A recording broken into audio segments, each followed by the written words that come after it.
Okay. My name is Mehar engineer. I am an Indian and also a Parsi. Therefore, I am an Indian of Persian origin, meaning that my ancestors left Persia maybe 1200 years ago, more than 1200 years ago, after the Muslim invasion, and came and lived in Surat and that part of India. So there is some relationship between India and Iran just from the fact that even those who fled from cultural persecution came to India rather than went westwards. They came eastwards rather than went westwards. They could easily have gone westwards. That is one fact that I think is there. That's a personal fact. But if I look at it from the cultural fact of India and Persia, obviously there are many similarities between the cultural traditions of Persia, particularly the pre-Muslim and even pre-Zoroastrian cultural traditions. In this context, I was remembering that there was a, in one of the big museums in New York, I think it was the New York Museum of Modern Art, if I remember correctly, they had an exhibition there of Persian culture, paintings, sculpture, books, etc., etc. This was during sometime in 1970, 1971. And that was the time when there was a lot of good relationship between the United States and Iran. And when I went to that, I remember looking at all the old pictures that they were there. And one striking thing that I always recall was just as in India we say in our ancient mythology that there was a fight between two sets of people. One were called Dev and the other was called Rakshas. Okay, and the Dev was good and the Rakshas was bad. When you go to ancient Persian, the corresponding word for Dev is Div. But the Divs are the bad guys in Persian history. Like the Devs are the good guys in our ancient mythological history, the Divs were the bad guys in ancient mythological Iranian history. And so therefore I thought that there must have been some big family fight sometime, you know what I mean? I don't know how many thousands of years ago. And that big family fight was interpreted in two ways after the family fight took place, or a tribal fight took place, let's say, that kind of thing. And one set came and migrated, I don't know how many centuries later, to India, and the other ones continued to live in Persia or wherever they originally came from.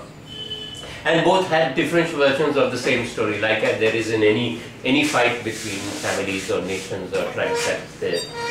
That of course being the case, the other thing that is very clear about Persia is that it is a very unusual place. It is like a big table mountain, okay, and on the west of it is the plain lands of the Tigris and the Euphrates, and then going on from there to the Mediterranean.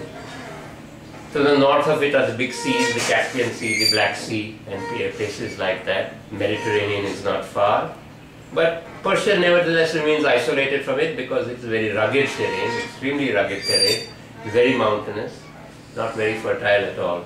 Okay. And then of course you come on the other side to the east after you cross the Hindu Kush and go through Afghanistan, which has a history which is remarkably close to the Persian history if you think about it that way, okay? Except that it is even more turbulent, and I think this is probably very much has to do with the geography of the region, because there are very, very small valleys and huge amounts of mountain and not very much cultivable land at all.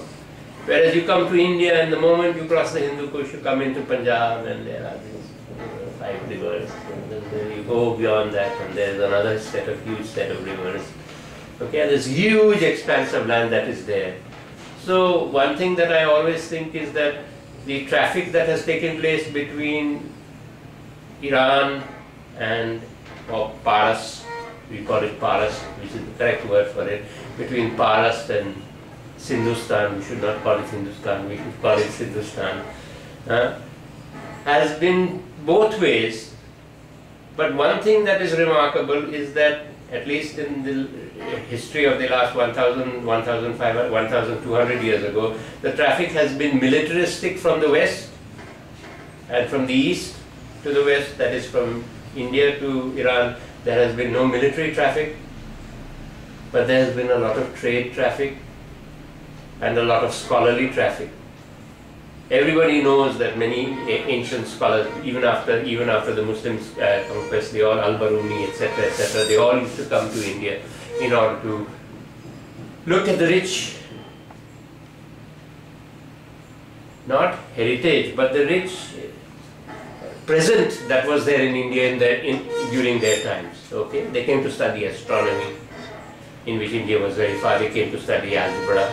Okay, the kind of algebra that we did there, and then they went back there, and then they invented algebra, the kind of algebra that we do. So Persia, you understand. I mean, it is a transit point between the West and Europe and Asia, which is these. This must be true even as far as China is concerned. I don't know, you know what I mean. But when I think of the geography, this is what I see, that this must be true. So the little time that I have spent in Persia, maybe only 2 or 3 days, and that too even in Tehran, I always wanted to get away from Tehran and go further north, okay, close towards the southern end of the Caspian Sea, because that seems to me is the one big place where these huge meeting place between Europe on the one side, then South Asia on the other side, and then of course East Asia via China on the other side. Those 3 places where they met. My own, of course, as a Parsi, of course, I remember the big epic stories, okay, which were told to me in my childhood, okay, old ones. Most of them are Zoroastrian stories, okay, they have to do with Rustam and Sohrab and so on and so forth, okay. But the real appeal to me is not the post-Muslim period, nor even the post-Zoroastrian period, but the pre-Zoroastrian period, because that is where the root has to be found of the ancient relationship between India and Iran. I don't know much about it, there is no time in my life to study all these things and to find out about all these things, but I'm very happy to see that there is this man